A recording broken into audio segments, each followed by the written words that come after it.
Islam fits into the whole thing. Gave me more confidence in my belief, and now I'm a brilliant Christian again, and not lukewarm anymore. I want to thank him for that. I'm sure you know the word Übermensch. Übermensch is a Nazi term for a superior Nazi or superior human, a Superman. And it's interesting because our American friend who was talking before, I forgot his name, and he was talking about, he's not included in the mixed. Their issues don't pertain all others. And I brought also the issue of why Muslim women don't want to be checked on the airport. The question I ask, is it Übermensch? And, are we dealing with the same issue of Übermensch or a Superman or a super people? And this is exactly what the point I'm trying to bring is.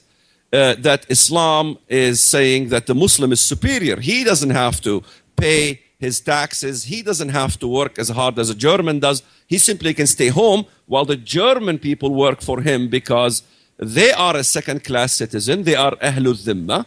And so the Muslim is superior. We are dealing with an Übermensch issue in Germany. When we look at Islamic laws, I mean, as our brother said, Allah should encompass everyone. Thou shalt not kill means thou shalt not kill. But in Islam, thou shalt not kill a Muslim. So Muhammad says that a Muslim is not to be killed for killing a non-Muslim. Why? Is the Muslim superior to non-Muslim? They're both human beings.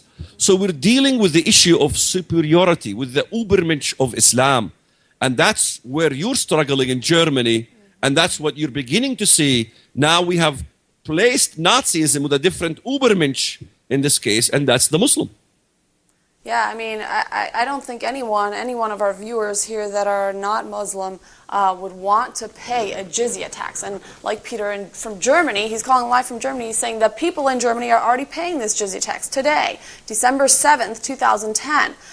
What ABN is doing is trying to bring awareness to the West. What we have to do as non-Muslims is stand up to this issue that's very prevalent that the West is ignoring. And in a few minutes, we'll turn it over to Pastor Dwayne, who will help us understand a little more about the vision for 2011, about this new network that ABN is trying to launch in English to mainstream America, to English-speaking Americans here in the West. But right now, let's take our next call. You're live on Jihad Exposed. Welcome to the program.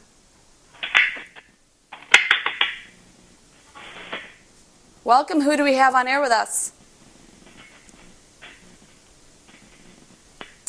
Let's take our next call. Yes, welcome. Okay, this is Christian with you. I want to say hello to you guys and to Brother Walid Shubat. Hi, Christian. How are you? I'm fine. As long as the Muslims are saying that we have wrong interpretation for the Quran, I need an advice from them. Which book we should read? Ibn Kathir, Al-Qurtubi, Al-Tabari, Al-Jalalain. There's tons of them, but all of them, they are saying the same. So, the Muslims, when they say you have a wrong interpretation, simply they are playing the game hide and seek and hide. Let us play the cat and the mouse.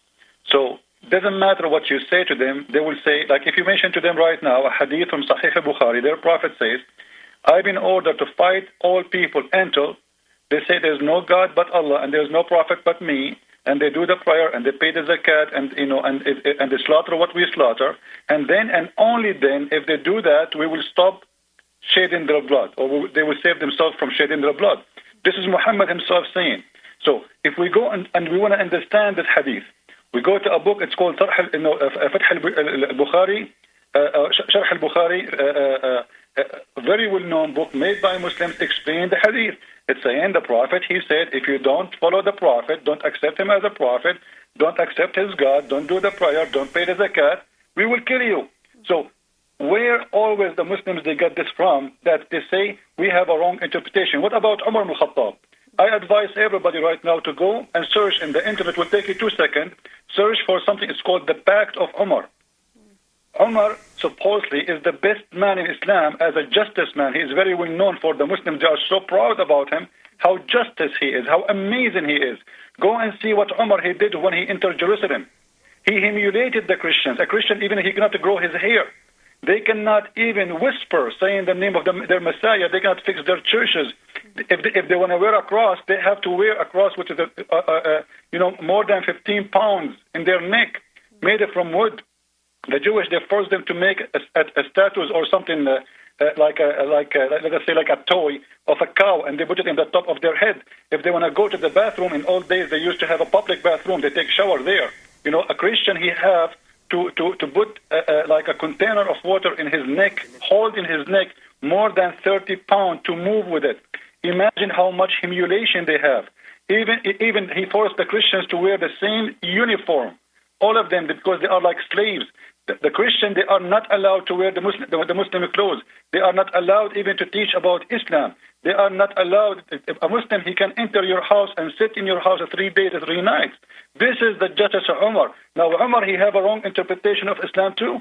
So simply, the Muslims, when they try to fool people in the West, because the Western, they don't speak Arabic, they have no idea what this religion is about. They have a big fat liar. His name is Obama. He go on TV and he say Islam is peace, and everybody have to shut up because you know what? The president say is peace. Hillary Clinton saying Islam is peace. George Bush saying Islam is peace. And the fact, all of them, they are a big fat liar because from their fruits, we will know them. Thank you very much. Thank you, Christian, for calling. We have to take a quick break. When we come back, we will continue to take your calls live on Jihad Exposed. Stay tuned.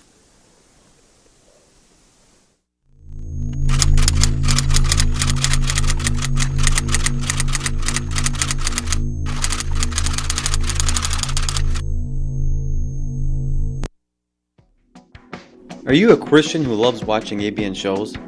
Are you eager to make a video and post it online and see it reach millions of Middle Eastern people? Or are you a Muslim who wants an outlet to ask questions, make comments, or post video responses to Christian evangelists and apologists? Well, ABN Tube has it all. ABN Tube is an extended media outlet of ABN TV ministry. We've gotten an overwhelming response from viewers of ABN to launch a media outlet for people like you to upload your own video responses to some of the clips we have online, whether on abnsat.com or on our ABNsat YouTube account.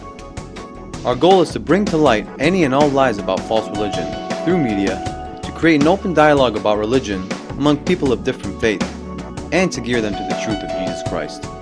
Please visit our site at www.abntube.com. Thank you. Good evening again. I hope you are enjoying this episode of Jihad Exposed, and I hope it's, again, more than enjoyment, but actually an education.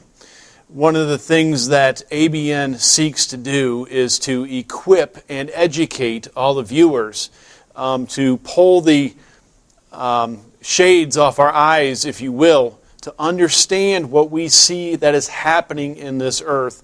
ABN is a voice for that. ABN is an education for all that tune in to seek to understand what is actually happening in our political systems in every country and every continent. Well, we are in the middle of a marathon because we'd like to launch 3 new satellites in 3 new continents, Australia, Europe, and one here in America, to have the English language present education, present issues such as Jesus or Muhammad, present those things that we can hold on to and utilize.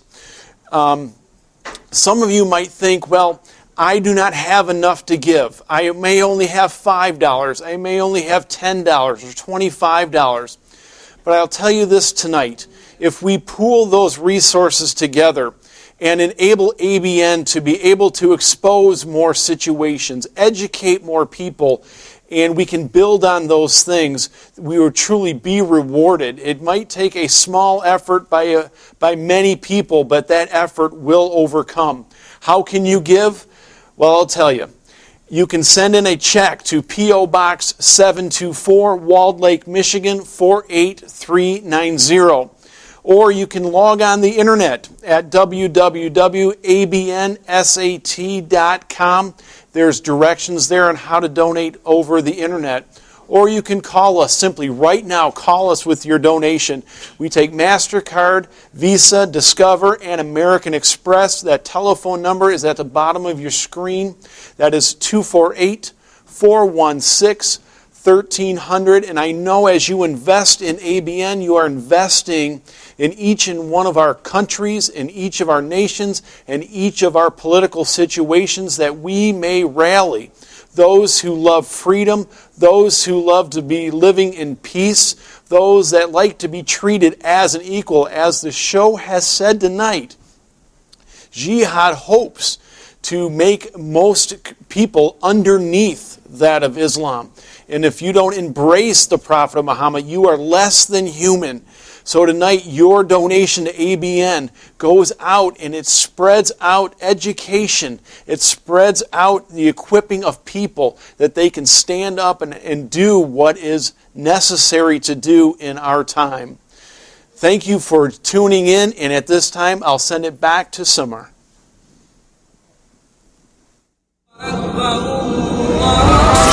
Jihad has come to America.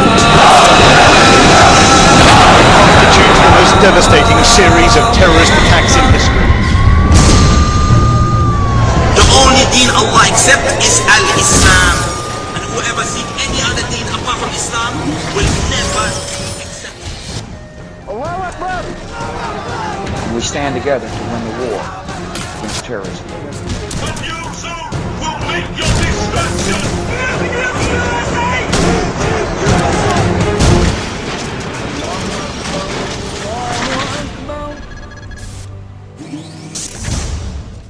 Welcome back. We're live in the studio. If you're a Muslim and you disagree with either of the panelists of this evening, or even the past caller, Christian, who called and made those very bold comments, call us live in the studio.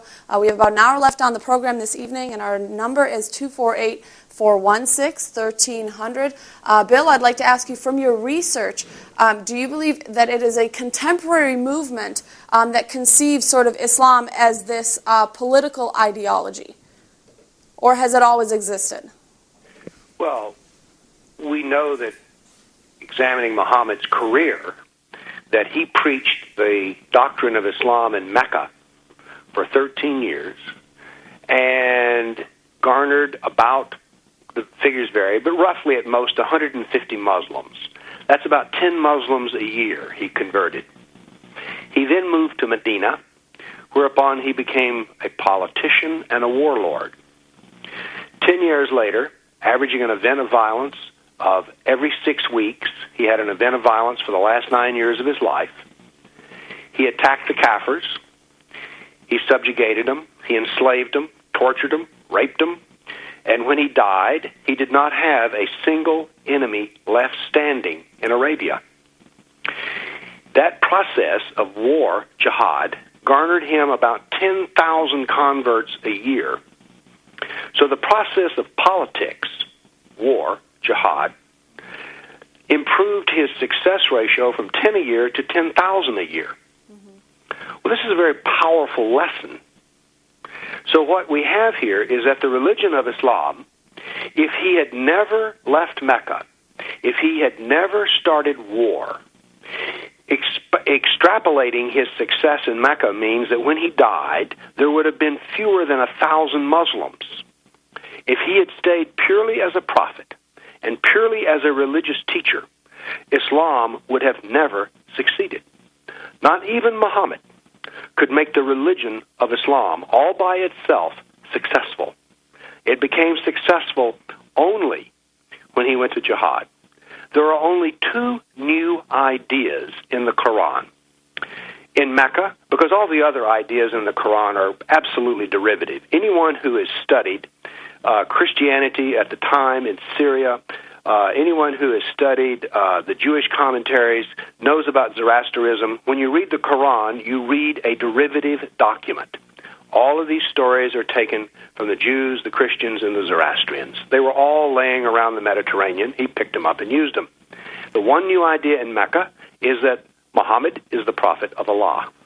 The second new idea came in Medina, which was, if you don't believe that Muhammad is the prophet of Allah, then you may have political action of war brought against you. So Muhammad himself could not make the religion of Islam a success. It took politics to become a success, and his history, his biography, the Sirah, clearly teaches us this lesson. So